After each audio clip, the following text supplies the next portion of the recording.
سلطان جانتا تھا کہ جب ایک عورت کو طلاق ہو جاتی ہے تو طلاق عورت کے لیے موت کا دوسرا نام ہوتا ہے، لیکن جب سلطان نے اس عورت کے تاثرات کو دیکھا تو یہ بات سلطان کے لیے ہضم نہیں ہو رہی تھی۔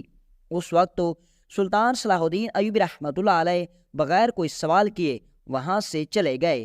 اگلی صبح سلطان صلاح الدین ایوبی رحمۃ اللہ علیہ نے اپنے محافظ کو اس عورت کے پاس بھیجا اور فرمایا، سلطان صلاح الدین ایوبی رحمۃ اللہ علیہ آپ کو کمرے میں بلا رہے ہیں۔ وہ خاتون حکیم بڑی حیران و پریشان ہوئی کہ آخر مجھ جیسی طبیب کو سلطان کیوں بلا رہا ہے۔ وہ ڈرتی جھجکتی لہجے کے ساتھ نظریں جھکائے سلطان صلاح الدین ایوبی رحمۃ اللہ علیہ کے کمرے میں داخل ہوئی تو سلطان صلاح الدین ایوبی رحمۃ اللہ علیہ کی آنکھوں میں موجود سوال کو اس عورت نے بھانپ لیا، لیکن وہ خاموش رہی۔ سلطان صلاح الدین ایوبی رحمۃ اللہ علیہ نے اس عورت کو کہا کہ جب ایک عورت کو طلاق ہو جائے تو طلاق عورت کے لیے موت کا دوسرا نام ہوتا ہے، لیکن ایک بات میری سمجھ میں نہیں آئی کہ تمہارے شوہر نے تمہیں سریعام سب کے سامنے طلاق دے دی اور تمہارے چہرے پر ذرا بھی تاثر نہ بدلا۔ اس عورت نے سلطان صلاح الدین ایوبی رحمۃ اللہ علیہ کے سوال کے بدلے میں جو جواب دیا اس نے سلطان کو خاموش کر دیا۔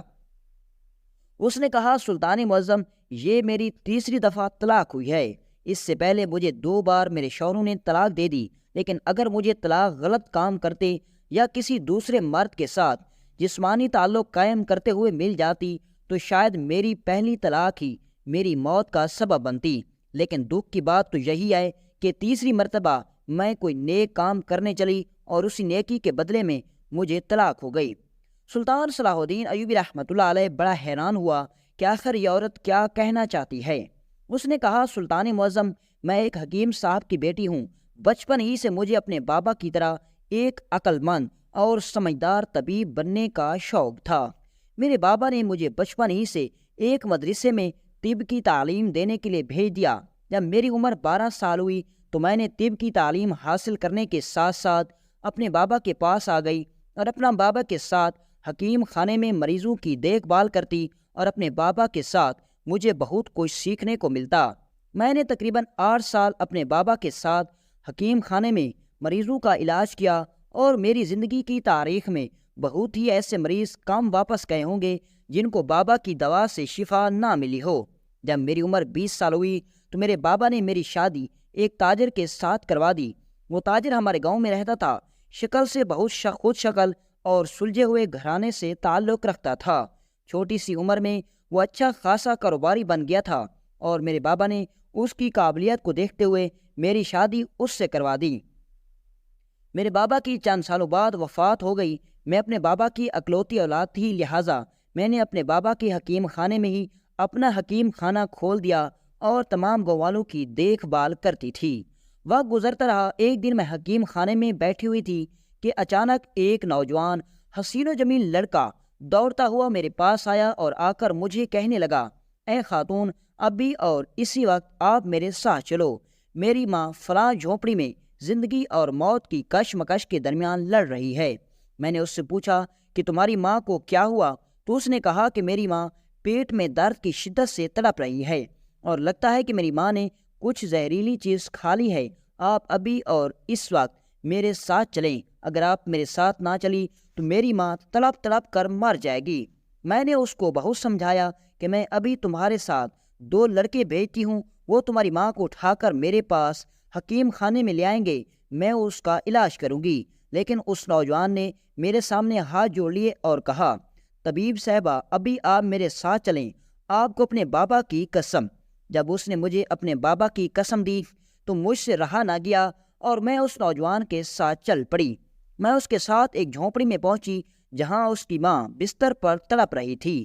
میں نے اس کی ماں کا علاج کیا اور الحمدللہ میں ایک قابل طبیب تھی اور علاج کرنے کے فوراً چند لمحوں کے بعد اس کی ماں صحت یاب ہو گئی۔ وہ نوجوان بہت خوش ہوا اور اس نے خوشی میں آ کر مجھے اپنی ماں کا اپنے پاس پڑا ہوا قیمتی ہار اٹھا کر مجھے دے دیا اور اس نے مجھے کہا کہ اگر آپ نے یہ ہار قبول نہ کیا تو میری ماں آپ سے بہت ناراض ہوگی۔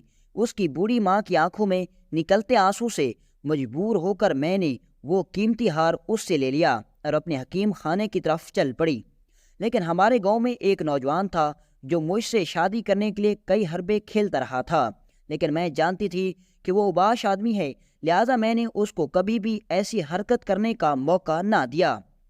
جب اس نوجوان نے مجھے اس کٹیا کے اندر جاتے ہوئے ایک نوجوان کے ساتھ دیکھا تو وہ مجھے چھپ چھپ کر دیکھنے لگا، اور اس نے جا کر میرے شوہر کو بتایا کہ آج میں نے تیری بیوی کو ایک جھونپڑی میں ایک نوجوان کے ساتھ جاتے ہوئے دیکھا، اور جب تیری بیوی جھونپڑی کے اندر سے نکلی تو اپنے تھیلے میں ایک قیمتی ہار ڈال رہی تھی، اور مجھے شک نہیں بلکہ پورا یقین ہے کہ تیری بیوی اس نوجوان کے ساتھ اس جھونپڑی میں رنگ رلیاں منانے گئی تھی۔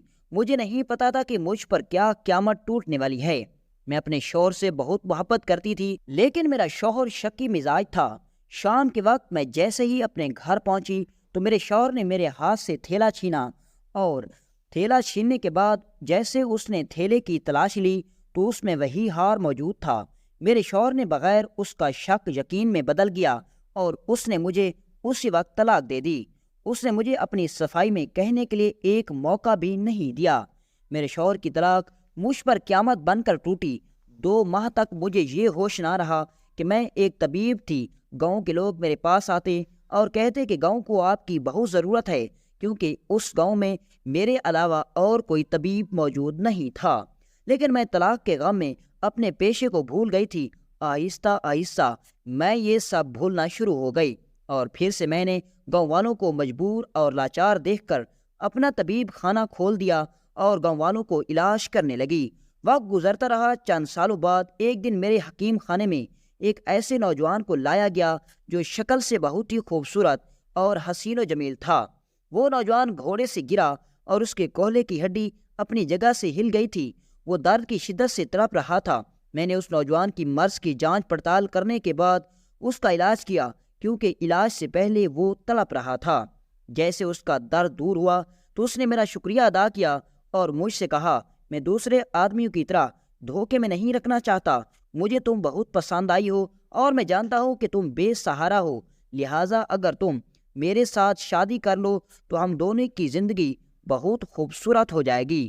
مجھے پتا تھا کہ میرا اب اس دنیا میں کوئی موجود نہیں ہے۔ میں چاہتے ہوئے بھی لوگوں کے منہ بند نہیں کروا سکتی تھی۔ گاؤں کے اکثر لوگ حسد سے میرے کردار پر الٹی سیدھی باتیں کرتے تھے، کیونکہ پہلے بھی مجھے اس بات کی وجہ سے طلاق ہو چکی تھی۔ لہٰذا میں نے اس نوجوان کے ساتھ شادی کر لی۔ وقت گزرتا رہا۔ میں اپنے شوہر کے ساتھ بہت خوش تھی۔ ایک دن میں اپنے گھر میں اکیلی بیٹھی تھی۔ حکیم خان بند تھا۔ اچانک گاؤں کی ایک لڑکی دوڑتی ہوئی میرے پاس آئی اور کہا، آپ کے طبیب خانے میں ایک بوڑھی عورت آئی ہے اور اس کی طبیعت بہت خراب ہے، لہذا تم جلدی آؤ اور اس کا علاج کرو۔ میں اپنے پیشے سے بہت مخلص تھی۔ میں نے یہ نہیں سوچا کہ پھر میں کسی آگ میں جلنے والی ہوں۔ میں نے بغیر کسی سوچے سمجھے اپنے گھوڑے پر سوار حکیم خانے کے اندر گئی تو دیکھا کہ وہی اوباش نوجوان جس نے پہلے میرا گھر اجاڑا تھا وہ کمرے کے اندر موجود تھا۔ میرے سارے ملازم وہاں سے جا چکے تھے، لہذا اس نوجوان نے مجھے وہاں اکیلا دیکھتے ہوئے مجھے پکڑ لیا اور میرے ساتھ زبردستی کرنے لگا۔ میں اس کی چال سمجھ چکی تھی کہ اس نے اس لڑکی کو چاند سونے کے سکے دے کر مجھے دھوکے سے وہاں اکیلے میں بلا لیا، اور اتنے میں اس نوجوان نے اس لڑکی کو میرے شوہر کے پاس بھی بھیج دیا کہ تمہاری بیوی اپنے طبیب خانے میں ایک نوجوان کے ساتھ رنگ رلیاں منا رہی ہے۔ جب میرا شوہر حکیم خانے میں دوڑتا ہوا آیا تو اس نوجوان نے میرے کپڑے پھاڑ دیے تھے۔ میرے نہ چاہنے کے باوجود اس نے مجھے بستر پر پھینک دیا تھا۔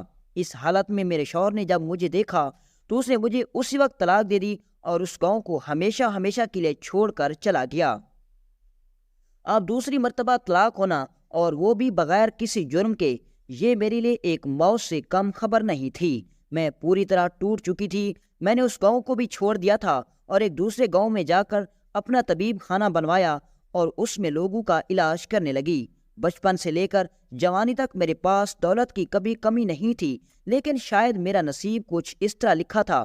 میرے پاس دولت موجود تھی، حسن تھا، جوانی تھی، لیکن 2 مرتبہ 25 سال کی عمر میں مجھے طلاق ہو چکی تھی۔ اب مرد ذات سے میرا بھروسہ بالکل اٹھ چکا تھا۔ میں بیوی کے رشتے سے سخت نفرت کرنے لگی تھی۔ میں اپنی ماضی کی ساری یادوں کو بھلا دینا چاہتی تھی، اور آہستہ آہستہ میں نے سب کچھ بھلا دیا تھا۔ اس واقعے کو تقریباً 2 سال گزر چکے تھے کہ ایک دن میں ادویات لینے کے لیے بازار سے کچھ چیزیں لینے کے لیے چلی گئی تو اسی دوران میری ملاقات ایک تاجر سے ہوئی۔ اس تاجر نے مجھے پہلے ہی نظر میں پسند کر لیا اور چند دنوں بعد وہ خود میرے حکیم خانے میں پہنچ گیا اور اس نے آ کر مجھے نکاح کی دعوت دی۔ میں نے صاف صاف انکار کر دیا اور اس کو اپنی 2 طلاقوں کے بارے میں پہلے تفصیل سے بتایا، لیکن شاید قسمت اس بار بھی میرا ساتھ نہیں دینے والی تھی اور میں مرد ذات کی باتوں میں آ گئی اور اس نے مجھے سنہرے مستقبل کے خواب دکھائے اور میں نے اس کے ساتھ نکاح کر لیا۔ وقت گزرتا رہا اور میں اپنے شوہر سے بہت خوش تھی، لیکن آہستہ آہستہ مجھے پتہ چلا کہ کاروبار ہی اس کی سب سے پیاری چیز ہے۔ عورت ذات تو صرف وہ استعمال کرنے کے لیے رکھتا ہے، اور حتیٰ کہ مجھے یہ بھی پتہ چلا کہ وہ اپنے منافع کے لیے غیر مسلم تاجروں کے ساتھ بیٹھ کر کھانا کھاتا ہے، ان کے ساتھ وقت گزارتا ہے۔ اور چند دن پہلے مجھے اس بات کی خبر چلی کہ وہ رینالڈ بادشاہ کے ایک قریبی وزیر کے ساتھ اپنے چھپ چھپ کر تجارت کرتا ہے اور اس سے اچھا خاصا منافع ہو رہا تھا۔ اور کل صبح آپ کے حکم پر محل آتے ہوئے جب بازار سے گزر رہی تھی تو اس وقت مجھے پر میرے شوہر کی نظر پڑ گئی۔ میں آپ کی سپاہیوں کے ساتھ کیا کرنے آ رہی تھی؟ میرے شوہر نے تحقیق کی تو اسے پتہ چل گیا کہ میں سلطان صلاح الدین ایوبی رحمۃ اللہ علیہ کے سپاہیوں کا علاج کرنے جا رہی ہوں۔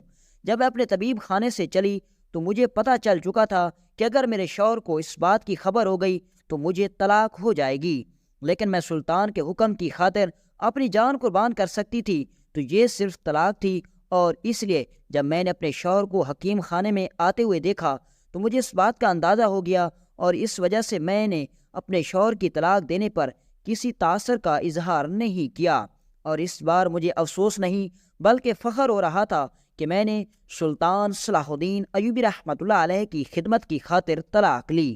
اور ایسے شوہر کے ساتھ رہنے میں کیا فائدہ جو اس دنیاوی دولت کے لیے کافروں کے ساتھ اٹھتا بیٹھتا ہے، کھاتا پیتا ہے، حتیٰ کہ شراب بھی پیتا ہے۔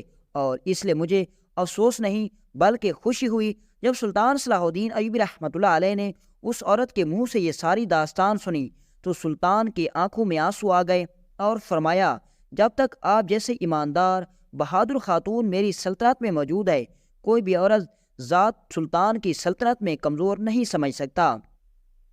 اور اسی طرح سلطان صلاح الدین ایوبی رحمۃ اللہ علیہ نے اس حکیم کو اپنا شاہی حکیم مقرر کر دیا، اور پھر اس حکیم کا نام پوری مصر سلطنت میں مشہور ہو گیا۔